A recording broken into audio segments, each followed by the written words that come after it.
Out here, there's no one way of doing things. No unwritten rules. And no shortage of adventure. Because out here, the only requirement is having fun. Bank of America invites kids 6 to 18 to golf with us. For a limited time, sign them up for a free 1-year membership, giving them access to discounted tee times at thousands of courses. Learn more at bankofamerica.com/golf with us. What would you like the power to do? Bank of America. Restrictions apply. See BofA.com/golf with us for complete details. Copyright 2025 Bank of America Corporation. At Lowe's, pros save big on the supplies you need to get the job done. With the new My Lowe's Pro Rewards program, get member-only deals every week and access to free standard shipping. Plus, members earn points toward exclusive rewards. Join for free today. Lowe's, we help, you save. Points are awarded on eligible purchases. Program subject to terms and conditions. Free standard shipping not available in Alaska and Hawaii. Exclusions and more terms apply. Details at lowes.com/terms. Subject to change. This is Optimal Finance Daily, Accidental Hard Money Lending by Joel of 5amjoel.com. Steve: Hey Joel, can I borrow $50,000? Joel: That's a lot of money. What are you going to do with it? Steve: Well, I have an opportunity to buy a rundown house. My plan is to fix it up, put a renter inside, and then sell it to another investor as a turnkey rental property. It'll cost me about $50,000 all in, and I'll be able to sell it for $75,000 by the time I'm done. Joel: Why don't you just borrow the money from a bank? Steve: I could, but there are a couple of problems with bank loans. First, they're trying to sell me a 30-year mortgage. I don't need a loan for 30 years. My whole project will be wrapped up in 3 to 6 months. Next, the bank takes about 45 days to close on a loan, which is way too long. If I don't buy this house in the next 7 days, I'll lose it to another flipper. And lastly, the paperwork, red tape, and underwriting process is so painful, not to mention costly. I'd rather pay those fees to a friend like you and save all the headaches. Joel: I don't know, man. It sounds pretty risky. How sure are you that this project will work out? Steve: Very sure. This house is a great deal, and I know what I'm doing. I've completed 6 similar projects in the same neighborhood this year, and they've all been successful. I'll email you my past case studies and also some phone numbers of people I've borrowed money from before. If you call these references, you'll hear that I've never failed to pay back an investor. I'm good at what I do. Joel: Wow, I had no idea.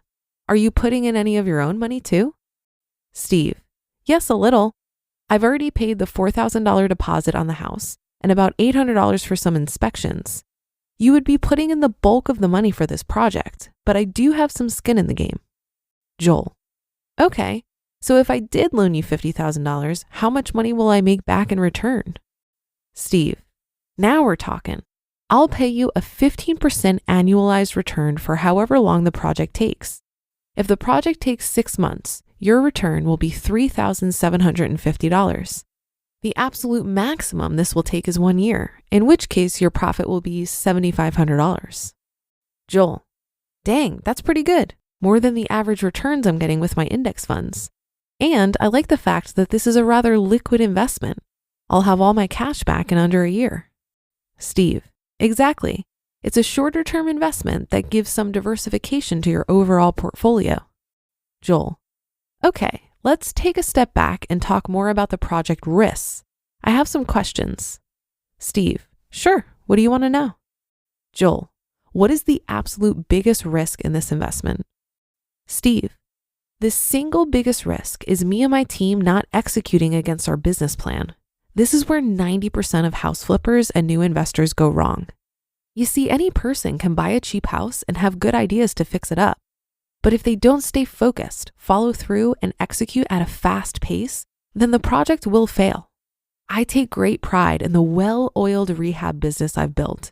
My partners and I have a combined 80 flips under our belt with a perfect track record. We only take on projects that are within our wheelhouse and ruthlessly execute our business plans. I'm confident we can smash this project and all make some money.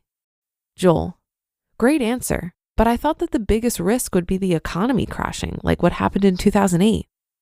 Steve: A crumbling economy is certainly a risk, but the collapse of the housing market wouldn't be an overnight event. There are telltale signs for many months leading up to a downturn. Since my team are monitoring and tracking the area religiously, if there are any signs of a slowdown, we can wrap up our projects and exit the area before we get stuck holding real estate we don't want. We've done this before in other areas. Joel: Okay, well, what if the house burns down? Or what if someone hurts themselves or a contractor sues us or something? Steve: Don't be silly. We have insurance in place for all that stuff. Protecting the investment and your money is my number one concern. Me and my team don't cut any corners. Joel: Wow, this is starting to sound much safer than I first thought. You really do know what you're doing. Steve: Yep, I do. I wouldn't ask for your money if I didn't have a thorough plan. Joel: So if I was to invest, how do I send you the money? Do we sign some contracts or something? Steve: The only contract you and I sign is a basic promissory note. Here's the one I've used with many other investors. It states all the payment terms, collateral, dates, and clauses for both of our protection. Feel free to have it reviewed by a lawyer. It's pretty standard stuff. Joel: Thanks. May I also take a look at the house inspection results? Do you have area comps to prove that the house is worth what you're paying for it, etc.? Steve: Of course. My books are always open and you can have a copy of any document you want. Here are the quotes I got from 3 different rehab contractors. And if you look at this financial projection sheet, you'll find it's quite conservative. Joel: Thanks. I don't mean to be a micromanager. I just always like to do my own due diligence as an investor. Steve: No worries at all. I like working with experienced investors, and I'm glad you take this seriously. If you notice any errors in my calculations or have questions about my business plan, please let me know. It's always helpful to have another pair of eyes on the deal. Joel: Sweet. Let me review everything and I'll get an answer to you before the end of the day. Steve: Cheers. Look forward to doing more business with you. What is hard money lending? The previously mentioned was a real conversation I had with a buddy last year. I never really knew what hard money lending was until this opportunity fell into my lap. A hard money loan is just a simple private agreement between 2 people, a loan from one to the other backed by real estate. It's not as complex as most people think. That being said, easy in theory investments should not be mistaken as easy profit investments. There's a high amount of risk involved with lending money, especially for inexperienced investors. So what's next for me? Although this investment worked out well for me, it ended up taking 9 months. I earned a $5,625 profit. I won't be doing any hard money lending again. Here are a few realizations and things I learned this past year.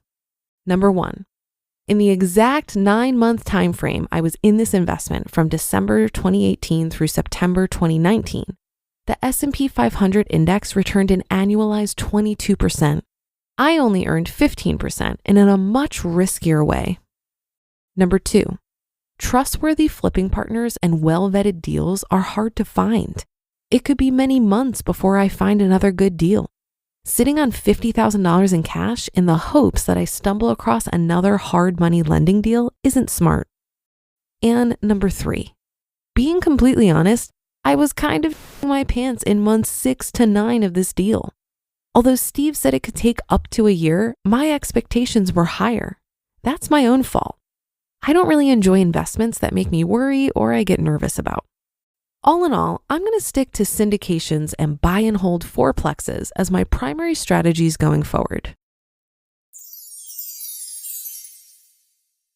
You just listened to the post titled Accidental Hard Money Lending by Joel of 5amjoel.com. And now a word from our sponsors at Betterment. When investing your money starts to feel like a second job, Betterment steps in with a little work-life balance. They're an automated investing and savings app, which means they do the work. While they build and manage your portfolio, you build and manage your weekend plans. While they make it easy to invest for what matters, you just get to enjoy what matters. Their automated tools simplify the complex and put your money to work, optimizing day after day and again and again. So go ahead, take your time to rest and recharge. Because while your money doesn't need a work-life balance, you do. Make your money hustle with Betterment. Get started at betterment.com. That's BETTER ment.com. Investing involves risk. Performance not guaranteed. When I started my conference, it felt like diving into the deep end. Each day brought new challenges: design, sales, marketing, and I was drowning in decisions. Finding the right tools became my lifeline. For millions of entrepreneurs, that essential tool is Shopify. Shopify powers millions of businesses worldwide and handles 10% of all e-commerce in the US. Launch confidently using hundreds of templates that create a beautiful online store matching your brand. Create content effortlessly with Shopify's AI tools that write compelling descriptions, craft headlines, and enhance photography. And market like a pro without a team. Plus, Shopify's experience covers everything: inventory, shipping, returns, and beyond. If you're ready to sell, you're ready for Shopify. Turn your big business idea into with Shopify on your side. Sign up for your $1 per month trial and start selling today at shopify.com/OFD. Go to shopify.com/OFD. Shopify.com/OFD. I found this article super interesting. Frankly, I'm not too familiar with hard money lending, but I enjoyed the back and forth conversation to get a better sense how someone might vet something like this. And despite having a pretty good experience with hard money lending, I really appreciated Joel's explanation as to why he wouldn't do this again. Even if Joel's return ended up being higher than what he could have gotten from investing in a total market index fund, I suspect he would still have decided that the larger return wasn't worth the stress.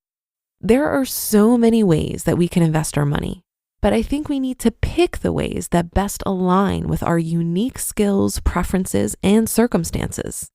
This reminds me of a breakout session I participated in at a Camp Mustache event a few years ago. 4 of the attendees, including me, opened up our books, and we showed the group our finances in the form of case studies. We outlined our income, expenses, investment strategies, and overall plan to reach financial independence. And then the audience was welcome to poke holes in our plan or offer suggestions for improvement. 2 of the other case studies had real estate investing as the crux of their strategy. And despite the fact that their yearly salaries were half of what mine was at the time, they were still projected to reach financial independence faster than me due to their aggressive investment in real estate. It made me reflect on my own investment strategy and question if I should be investing in real estate like they were. So I grilled them on how they were doing it, how much time they were putting into it, what stressors they were experiencing that they didn't expect, how they were navigating the risks, etc., etc. And I walked away from those conversations perfectly content with my decision not to invest in real estate. Reaching 5 faster isn't a good enough reason for me to add the additional stress of an investment style that doesn't align with my unique skills, preferences, and circumstances. Remember, personal finance is personal, and reaching financial freedom is not a race. That should do it for another edition of Optimal Finance Daily. I'll be back tomorrow as usual, so I'll see you there on the Wednesday show where your optimal life awaits.